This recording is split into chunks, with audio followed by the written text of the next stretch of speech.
There's been a lot of information going around today about a new solo method for Tombstone. The original method got patched with Season 2 release, and a new method was found, but you needed to have someone in the game with you to revive you, so it makes it tricky solo. I got all excited when I heard about this new method, and shout out to LASTOFRAREBREED. They posted a video about this. However, this isn't a full Tombstone method because the money you spend is gone, and it doesn't duplicate like before. You also have to be careful not to use the items in-game from the Tombstone. Now, you can bring back in the items that you duplicated and use those, and that's the way you can keep the items in the Tombstone going, or you can use this method just to duplicate items. You're able to take them out and max out your stash. So again, unfortunately with this method, you cannot use any of the items in the game that is in the Tombstone, or they will not return, and any money used will not return either. Basically, the items and money are not persistent. If you decide to use this to duplicate and stash items, it seems like you can stash up to 225 items, I believe. This is what is working for me on PlayStation 5 currently. It allows me to just stash them and not have to do any extra steps.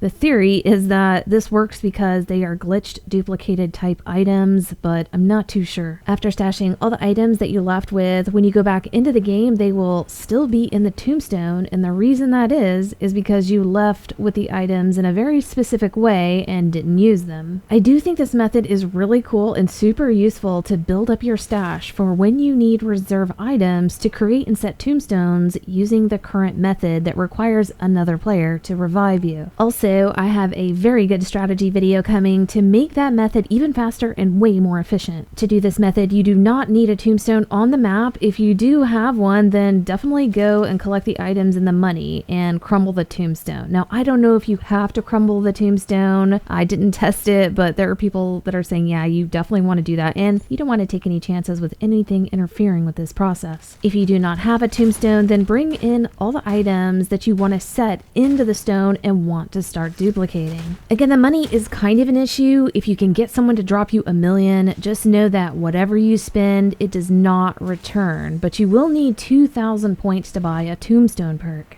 Or you can obviously craft one and bring one in. Another quick method would be to bring in a tombstone perk crafted, leave it in your rucksack, find one on the map to drink, then you will leave the match with a tombstone in your backpack. It will stay in your backpack and then also be in the tombstone when you get back into the game. This will give you an infinite tombstone perk to quickly duplicate items and max out your stash in the main menu. I had seen a comment where people said to drink the tombstone after you crumble the one in game. I did not test that either, but I did that just in case and it worked fine. After you have all the items in your backpack that you want, you need to drink tombstone and get ready to exit the game. But before you exit, you are able to keep a 3-plate vest, a large backpack, and a self-revive equipped with this method. So feel free to buy those before exiting. You'll be able to bring them back in. However, you will not keep your ether blades equipped in your lethal spot. Those will disappear every time. Next, you want to make sure you are solo. If you're in a squad, leave the squad. Then interact with the portal that is called Bad Signal. Then immediately dive into the water, go under the water, and start to drown. Now here you can have any perks on, it doesn't matter. PhD Flopper for not drowning has been patched, so you will drown, and obviously make sure you have tombstone. There's going to be a white oxygen bar on the left. As soon as that bar turns red, you want to open your menu and select yes to vote to go into the dark ether. What happens next is that you will drown at the same time and get squad eliminated and also be taken into the dark ether portal. As soon as you see that portal spiraling screen, you close the game. Now, I had trouble with just closing the app here and making it work. I have to pull my Ethernet cable when I see the portal. Then after it disconnects, I then have to close the game and app. Then I plug my Ethernet cable back in, and then I can go back into the main menu. It's important that you close down the game before you plug in the Ethernet cable, or it will not work. When I do that, it works every time. If I try to just close the game and close the app, sometimes my network lags and won't close the game fast enough, but pulling the Ethernet cable works without fail. When you get back into the main menu, you will see all your items in your rucksack. You can stash those away, and if you brought out a tombstone perk, then you can just leave it in there, leave it in the backpack, and take it back in to use. Also, if you're not just duplicating items, then load up your backpack with everything you need for the game that you're about to go in, because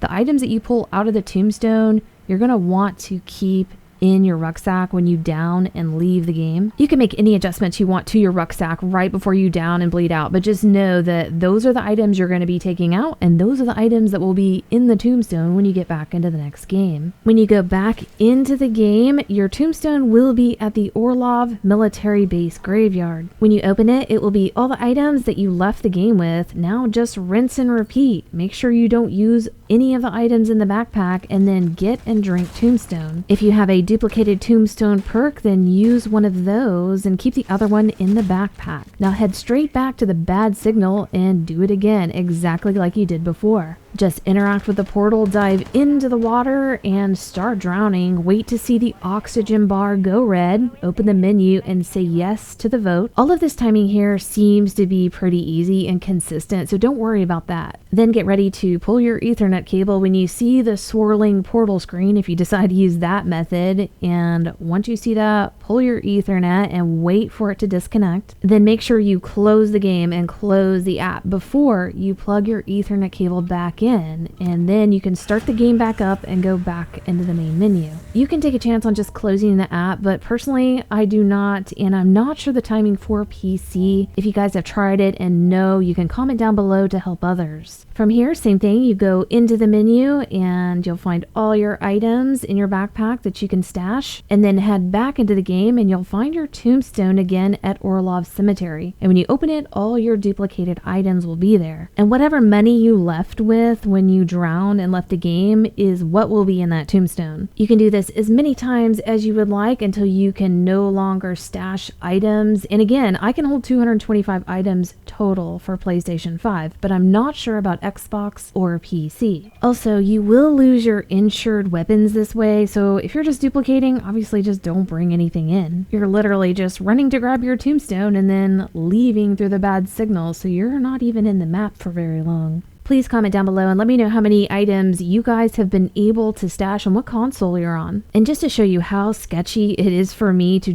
try and close the app and not pull Ethernet cable, here are two games. On the left, I was successful and it worked. On the right, that game did not work. It did not save and duplicate my items. I've got this slowed way down so you can see how close this timing was. It's almost identical. I could not even detect like why one game worked and why the other didn't. But again, when I went back in and just pulled the Ethernet cable, it was working every single time. So right here, the bar turned red and I opened the menu and said yes about the same time. I mean, it was like within a split second of each other. You can see the countdown is practically identical. I think the one on the left is like a split second faster, but it's hard to even detect that. And so I've got the menu open, I'm ready to close the game. Again, I didn't use the Ethernet pulling method, so right here I'm gonna see the squad eliminated, and then I'm waiting for the portal, and I close the game almost at the same time right there. Like, those are pretty close together. Again, the one on the left worked, the one on the right didn't, and you can see they went back to the dashboard almost at the same time. Again, I've got this slowed way down, so when you watch this in normal time, you can't even really tell that there's any difference in this timing. But yeah, after I saw that and I realized that this timing could be very, very difficult for all platforms, then I just opted to pull the Ethernet cable, and I went in like 4 times and it worked every single time pulling the cable. But I hope this helped you guys out, and we'll see you next video.